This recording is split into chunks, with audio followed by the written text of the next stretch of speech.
नमस्कार दोस्तों, मैं सुनील कुमार आपका स्वागत करता हूं आपके अपने चैनल क्या ऐसा होता है।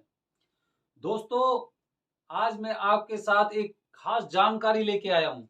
एक खास जानकारी, क्योंकि कलयुग में हम लोग जी रहे हैं और इसमें हर इंसान किसी ना किसी परेशानी से पीड़ित है।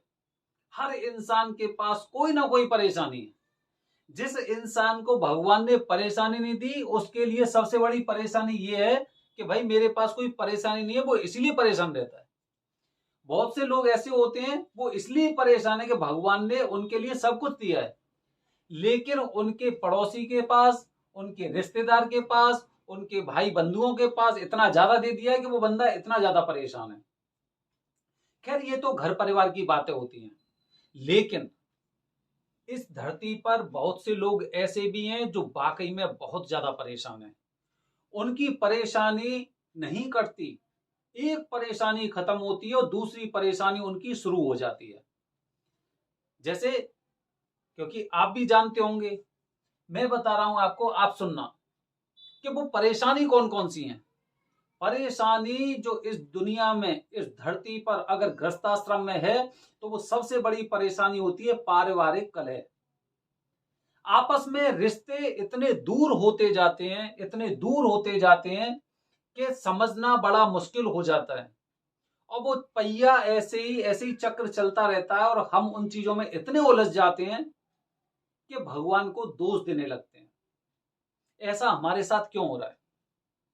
पारिवारिक कलह एक बहुत बड़ा मुद्दा है, बहुत बड़ा पॉइंट है, बहुत बड़ी परेशानी है।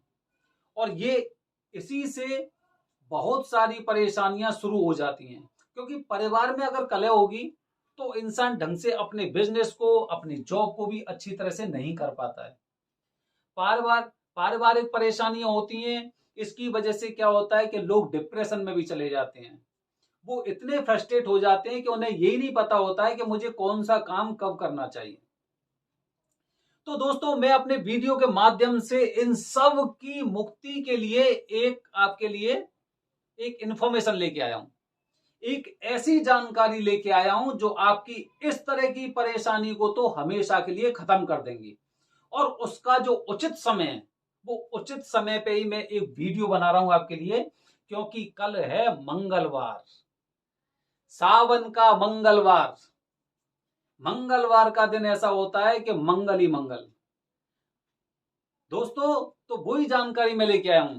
मंगल को जन्मे मंगल ही करते, मंगल में हनुमान, जय हनुमान। आपके मंगल शुरू होने वाले हैं। सावन का जो दूसरा मंगलवार शुरू हो रहा है, सावन का दूसरा मंगलवार, ये आपकी हर परेशानी को, हर जो आपको चाहिए, आपकी मनोकामना, उसे पूरी करेगा, आपकी परेशानियों को खत्म करेगा। क्यों ये मंगलवार फेमस है? कल आप देखना, मेहंदीपुर बालाजी महाराज में सबसे ज्यादा भीड़ होगी, सबसे ज्यादा भीड़ होगी।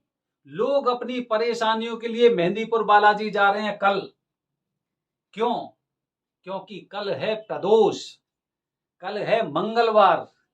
प्रदोष और मंगलवार की एक अलग, जब संयुक्त रूप से होते हैं तो इनकी एक अलग भूमिका होती है। और वो भूमिका ऐसी होती है कि जिस इंसान की परेशानी किसी भी चौखट पर खत्म नहीं हुई है, किसी भी डॉक्टर की दहलीज पर खत्म नहीं हुई है, वहां पर ये परेशानी मेहंदीपुर बालाजी में खत्म होती है, वहां पर खत्म होती हैं और खत्म होंगी। इसके प्रत्यक्ष प्रमाण हैं, एकदम प्रत्यक्ष प्रमाण आप खुद बन सकते हैं इन सब कहानियों के, इन जानकारियों के। क्योंकि सब लोग जानते हैं भगवान भोलेनाथ, क्योंकि सावन का महीना चल रहा है, हर जगह आप देखोगे कांवड़ यात्रा चल रही है। कांवड़ को ले लेके लोग जाने कितनी दूर से आ रहे हैं, गंगा जल लेके आ रहे हैं शिवलिंग पर चढ़ाने के लिए। वो चतुर्दशी को भगवान भोलेनाथ जी पर गंगा जल चढ़ाएंगे। कांवड़ यात्रा एक सनातन धर्म का एक ऐसा अंग है जिसके बिना सनातन धर्म पूरी तरह से अधूरा है। अब जब भोलेनाथ जी के सावन के महीने में, और प्रदोष, प्रदोष मतलब भगवान शिव को सबसे प्रिय, सबसे प्रिय। अगर आप भगवान भोलेनाथ का शिव चालीसा पढ़ेंगे तो उसमें भी प्रदोष के बारे में जिक्र किया है। त्रयोदशी व्रत करे हमेशा, तन नहीं ताके रहे कलेशा। धूप दीप नैवेद्य चढ़ावे, शंकर सम्मुख पाठ सुनावे। जन्म जन्म के पाप नसावे, अंतवास शिवपुर में पावे। कहत अयोध्या आस तुम्हारी, जानी सकल दुख हरौ हमारी। प्रदोष, तो प्रदोष मैंने बताया भगवान भोलेनाथ के शिव चालीसा में भी प्रदोष के महात्म्य का वर्णन किया गया है। तो प्रदोष और मंगलवार, क्योंकि भगवान भोलेनाथ जी के जो 11वें अवतार हैं वो हनुमान जी महाराज हैं। भगवान शिव के 11वें हनुमान जी महाराज हैं।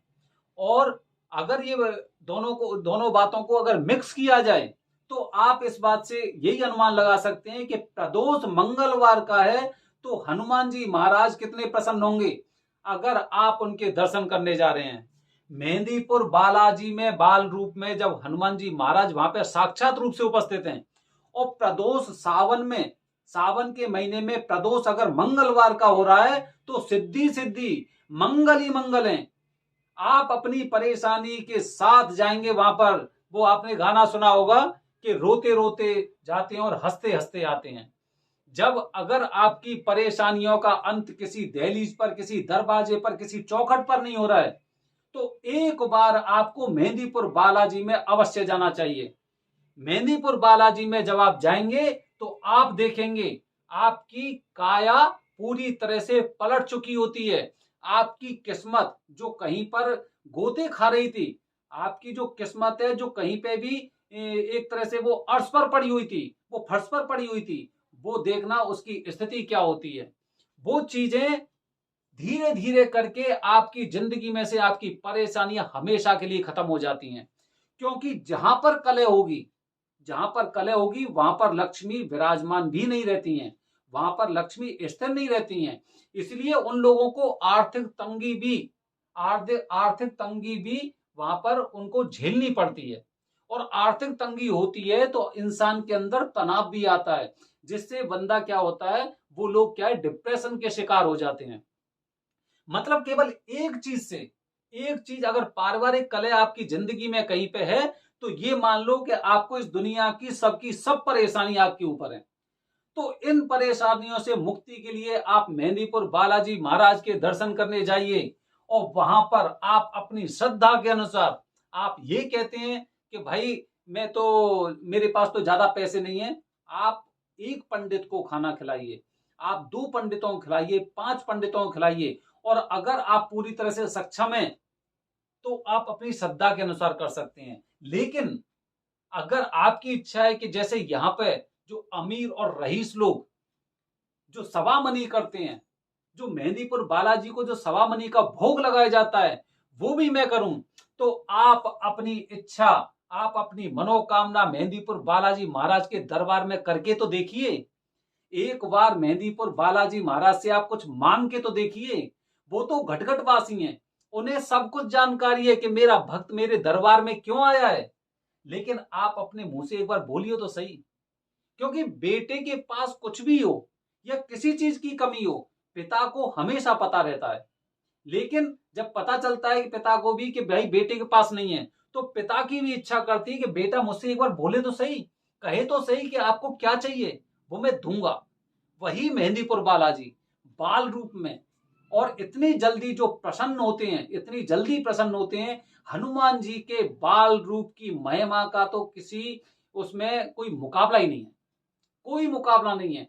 इसीलिए आपने देखा होगा मेहंदीपुर बालाजी की महिमा वो इतनी ज्यादा है कि लोग जाने कहां कहां से, मैं ऐसे लोगों को जानता हूं जो मेहंदीपुर बालाजी की पूजा कर करके अपने देश को छोड़कर विदेश में रहने लग गए हैं, वहां पर पूरी तरह से सेटल हो गए हैं। लेकिन उसके बावजूद उनका नियम एकदम पूरी तरह से एकदम पक्का है कि उन्होंने एक बार सोच रखा है कि भाई मैं सावन के महीने में जाऊंगा, या किसी मंगलवार को जाऊंगा, या फिर होली पे जाऊंगा, या फिर हनुमान जयंती पे जाऊंगा, लेकिन जाऊंगा जरूर, बाबा के दर्शन करने जरूर जाऊंगा। क्योंकि जिन्होंने मेरी लाइफ को इतना अच्छी तरह से सेटल किया है वो मेरा एक नियम भी है, वो उनका एक आशीर्वाद भी है। वो भी खुश होते हैं कि भक्तगण मेरे पास आए, मेरा बेटा मेरे पास आया है। तो दोस्तों मेहंदीपुर बालाजी महाराज मैं तो ये कहता हूं कि वो क्या नहीं दे सकते, चाहे भले ही वो बाल रूप है। और बाल रूप में आपको पता होगा, मेहंदीपुर बालाजी के बाल रूप में या फिर हनुमान जी महाराज की हम बात करें तो बाल रूप में उनकी शक्तियां इतनी ज्यादा थीं, तभी उन्हें श्राप मिला था कि जब तक भगवान श्री राम के तुम्हें दर्शन प्राप्त नहीं होंगे तब तक तुम अपनी शक्तियों को याद नहीं कर पाओगे, अपनी शक्तियों को तुम समझ नहीं पाओगे। उनके पास इतनी शक्तियां थी क्योंकि उनके पास शक्तियों का ऐसा अथाह भंडार था। और वही बालाजी महाराज बाल रूप में, आपने भी रामायण सुनी होगी, रामायण पढ़ी होगी, जब वो 7 समंदर पार सीता जी का पता लगाने जा रहे थे तो जो जामवंत थे, सुग्रीव थे, नल नील वगैरह थे, अंगद थे, वहां पे सब हनुमान जी को उनकी शक्तियों को एक तरह से उन्हें रिमाइंड करा रहे थे, उन्हें याद दिला रहे थे कि आप क्या हैं। क्यों? क्योंकि उन्हें बचपन में श्राप मिला था, मतलब बचपन में उनके अंदर इतनी शक्तियां थी। वही बचपन की शक्तियां आज भी मेहंदीपुर बालाजी महाराज के अंदर स्थित हैं, बाल रूप में। इसीलिए तो आप किसी भी हनुमान जी मंदिर में जाइए, वहां पे हनुमान जी की पूजा करिए, कहीं पे भी करिए, लेकिन बाल रूप के पूजा, बाल रूप जो उनका है मेहंदीपुर बालाजी में, उनकी पूजा आप कर रहे हैं, उनके दर्शन आप कर रहे हैं, तो आप समझ सकते हैं उनके पास शक्तियां कितनी हैं। बाल रूप में बचपन में ही उन्होंने अच्छे अच्छे जाने कितने दैत्यों को, ऐसों को मारा था जो उन्हें बालक समझते थे। आपने काफी बार देखा होगा, काफी फिल्मों के माध्यम से भी देखा होगा कि हनुमान जी के अंदर बाल रूप में सबसे ज्यादा शक्तियां थी, सबसे ज्यादा शक्तियां। लेकिन क्या हुआ कि भाई उन्हें शिक्षा भी लेनी थी, और अगर वो शक्तियां उनके पास बचपन से बनी रहती तो हो सकता है वो ब्रह्मांड को ही पलट देते, इतनी शक्तियां थी। तभी तो उन्हें श्राप दिया गया था कि कम से कम ये अपने कार्य में सुनियोजित तरीके से लगे रहें, और इन्हें अपनी शक्तियों का ज्ञान केवल तभी हो जब भगवान श्री राम से इनकी मुलाकात हो। तो दोस्तों, ये मेहंदीपुर बालाजी में कोई और नहीं है, ये वही हैं, बाल रूप में हनुमान जी महाराज ही हैं, जिनके पास शक्तियों का भंडार है। इनके नाम से जो बुरी आत्माएं होती हैं वो बुरी तरह से भागती हैं, फड़फड़ाती हैं, और एक तरह से रहम की भीख मांगती हैं कि मुझे छोड़ दो। आपने नहीं देखा होगा, मेहंदीपुर बालाजी के पीछे ही जो पेत्रा सरकार का मंदिर है, वहां पे आप जाइए तो सही, देखिए कि जो आत्माएं अपने आप को इस दुनिया का, इस पृथ्वी का, सृष्टि का सबसे ज्यादा शक्तिशाली समझ रही थी, वहां पर जाकर उनकी शक्तियां कैसे छीड़ हो गई, कैसे चूहा बन जाती हैं और बुरी तरह से चिल्लाती, मुझे छोड़ दो, मुझे छोड़ दो, मुझे छोड़ दो। तो दोस्तों, अगर आपका कोई कार्य नहीं बन रहा है, किसी कार्य में आपके में रुकावट आ रही है, पारिवारिक कलह है, या फिर आप डिप्रेशन के शिकार हैं, या फिर आपको आर्थिक तंगी झेलनी पड़ रही है, तो एक बार श्रद्धा के साथ, कल का मंगलवार है, सावन मास का प्रदोष में, त्रयोदशी में, और मंगलवार है, तो सबसे सर्वोत्तम दिन कल का है मेहंदीपुर बालाजी में जाने का, और मेहंदीपुर बालाजी महाराज के दर्शन करके उनकी शक्तियों से उनके आशीर्वाद को लेने का, जिससे आपकी सारी परेशानियां एकदम छूमंतर ऐसे हो जाती हैं कि आप ये कहेंगे कि शायद मेरी जिंदगी का नया सवेरा है। धन्यवाद दोस्तों। अगले वीडियो में मैं कुछ मेहंदीपुर बालाजी की जानकारी, कुछ काल सर्प दोष से संबंधित कुछ जानकारी लेके आऊंगा। मेरे वीडियो को देखते रहें, लोगों तक शेयर करते रहें, और अगर आप प्लान बना रहे हो तो कल ही मेहंदीपुर बालाजी पहुंच जाइए और फिर देखिए मंगल ही मंगल होगा, मंगल ही मंगल। हर हर महादेव दोस्तों, जय हिंद, जय भारत।